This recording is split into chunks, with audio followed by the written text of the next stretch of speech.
नमस्कार। जनलेख के इस कार्यक्रम में आप तमाम दर्शकों का स्वागत है। मेरा नाम गौतम चौधरी है और आप देख रहे हैं कानून की बात।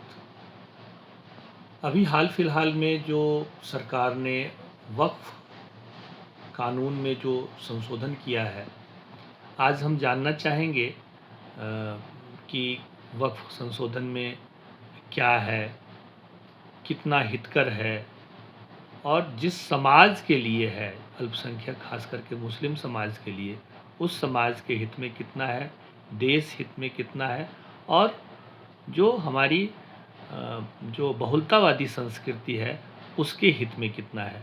हमारे साथ आज इस चर्चा में जुड़ रहे हैं श्रीमान विनोद कुमार सिंह जी। विनोद सिंह जी जो अपना हाई कोर्ट है, झारखंड हाई कोर्ट, उसके आप सीनियर एडवोकेट हैं।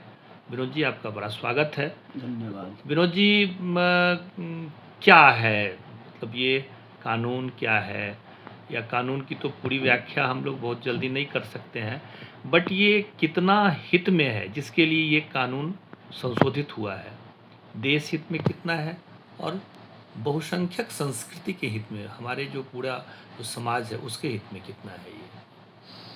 देखिए, वक्फ एक्ट 1995 जी में जो 40 संशोधन प्रस्तावित किए गए थे सरकार में, जब ये पार्लियामेंट के फ्लोर पर आया तो इसमें एक सांसद हैं जगदम्बिका पाल, उनके नेतृत्व में एक कमेटी गठित की गई। मतलब 95 में ही कमेटी गठित हुई थी? नहीं, 95 का ये वक्फ एक्ट है जिसमें ये अमेंडमेंट सरकार ने प्रस्तुत किया। ये अमेंडमेंट प्रपोज हुआ अगस्त 2024 में ही। जी। तो उस वक्फ एक्ट में जब ये पार्लियामेंट के फ्लोर पे आया तो इन संशोधनों को, किन संशोधनों को पारित किया जाए, उससे पहले एक कमेटी गठित की गई कि अब वो कमेटी इन 40 संशोधनों जो प्रस्तावित थे इसमें कितने संशोधन है। तो ये सारे जब आया तो कमेटी ने कुल 14 प्रस्तावों को मंजूरी दी और वही 14 प्रस्ताव जो है संशोधन के रूप में वक्फ एक्ट 1995 में उसमें अमेंड किया गया। तो पहले तो आप ये समझिए कि वक्फ एक्ट है क्या और इसकी ज़रूरत क्यों पड़ी, और फिर ये समझिए कि ये संशोधन की आवश्यकता जो हुई ये क्यों हुई। जी बिल्कुल बिल्कुल। तो वक्फ एक्ट क्या है कि ये जो मुस्लिम समाज का जो एक वक्फ है उस पे, मतलब वक्फ का जो प्रॉपर्टी है, चल और अचल संपत्ति, उसका मैनेजमेंट कैसे किया जाए और उस जो मैनेजमेंट करने के लिए जो एक बोर्ड बनाया गया है जिसके पास जो सारे अधिकार एक तरह से केंद्रित हैं, सेंट्रलाइज हैं, वक्फ बोर्ड। तो वक्फ प्रॉपर्टी का जो मैनेजमेंट करता है वो वक्फ बोर्ड है। तो 1995 का जो एक्ट है उसमें ही ये सारे पावर उसमें नहीं था कि वक्फ बोर्ड का जो निर्णय होगा कि किस प्रॉपर्टी को अगर जो वो वक्फ प्रॉपर्टी डिक्लेयर करे और ना करे, तो इसमें वक्फ बोर्ड का जो डिक्लेरेशन होता है रिगार्डिंग अचल संपत्ति, जमीन वगैरह बेसिकली, तो इसमें उसका निर्णय बाध्यकारी होता था। इसको किसी अदालत में चुनौती नहीं दी जा सकती थी। मतलब सुप्रीम कोर्ट में भी नहीं? सुप्रीम कोर्ट में नहीं, ये एक्ट में प्रावधान था। अदालत, किसी अदालत में नहीं तो किसी अदालत में नहीं। तो ये जो प्रावधान थे एक तरह से बहुत ही आर्बिट्ररी और अनरीजनेबलनेस था, अनरीजनेबल पावर वक्फ बोर्ड को देता था। तो उसमें ये एक संशोधन किया गया कि कोई भी व्यक्ति अगर जो, अब इसका दुरुपयोग भी हो रहा था, बोर्ड करके आ रहा था कि उसमें जो भी निर्णय लेने वाले थे सब एक ही समाज से व्यक्ति थे, उसी धर्म से संबंध रखने वाले थे, तो उसमें अपनी मनमानी करता था।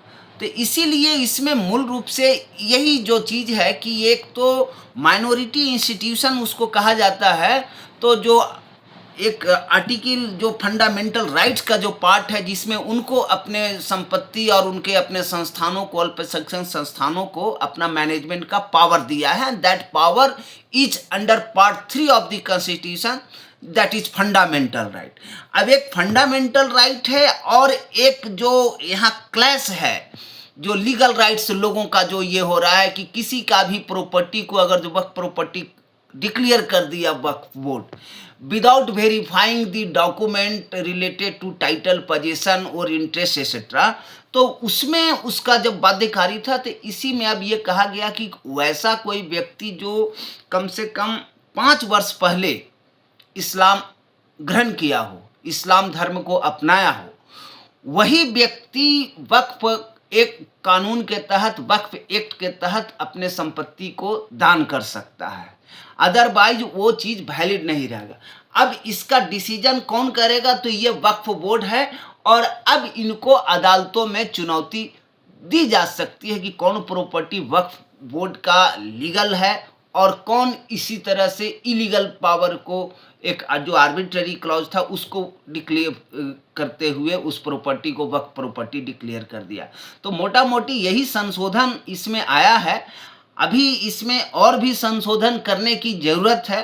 अब सरकार की देखिए कि क्या आगे वाला स्टेप ये अपनाती है। तो वकील साहब, इसमें जो किसी भी वक्फ बोर्ड में दो दूसरे कम्युनिटी के जो मेंबर की जो बात है, वो तो मुझे लगता है कि अब जैसे हिंदू ट्रस्ट है, तो हिंदू ट्रस्ट में तो कोई गैर हिंदू उसका मेंबर नहीं हो सकता है ना, तो ये कितना जायज़ है? नहीं नहीं, देखिए जहाँ तक के एक्स ऑफिशियो मेंबर होगा, इसी कानून में जैसे जिलाधिकारी अगर जो है, तो जिलाधिकारी जो जिस जिला में रहेगा और वहाँ पे कोई वक्फ की प्रॉपर्टी है, और जिलाधीश वहाँ का इसमें एक्स ऑफिशियो मेंबर होगा।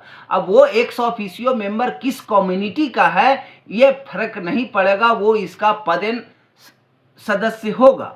तो अब वो वाली चीज़ इसमें ये नहीं रही, और ये हिंदू धार्मिक न्यास बोर्ड में भी ये नहीं है। वहाँ पर भी अगर जो एसडीओ है या जिलाधीश है, अगर जो वो वहाँ पर किसी भी रूप में वो मेंबर है, तो किसी भी कम्युनिटी का है, अब वहाँ रहेगा। पहले वाले वक्फ एक्ट में ये मनाही थी कि अगर जो वहाँ का जिलाधीश अगर जो गैर इस्लामिक है तो वो उसका सदस्य नहीं हो सकता।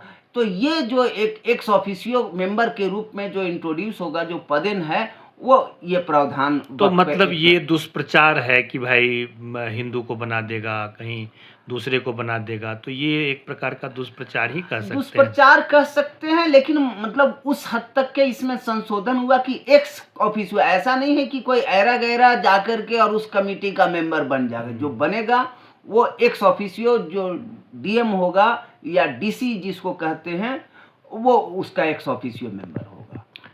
बहुत बहुत धन्यवाद वकील साहब, बड़ी अच्छी जानकारी आपने दी। ऐसे ही विषयों को लेकर के हम आपके साथ भी चर्चा करते रहेंगे और अपने दर्शकों को भी ये बताते रहेंगे कि भाई हम किन विषयों पर कैसे किस प्रकार से चर्चा कर रहे हैं। एक निवेदन और है कि हमारा ये यूट्यूब चैनल अभी नया है, हमने हाल ही फ़िलहाल में इसको शुरू किया है। मेरा विनम्र निवेदन है कि इसको आप लोग सब्सक्राइब करें, इस पर कमेंट करें, अपने जो सोशल मीडिया ग्रुप्स हैं उसमें आप इसको साझा भी करें। धन्यवाद, नमस्कार।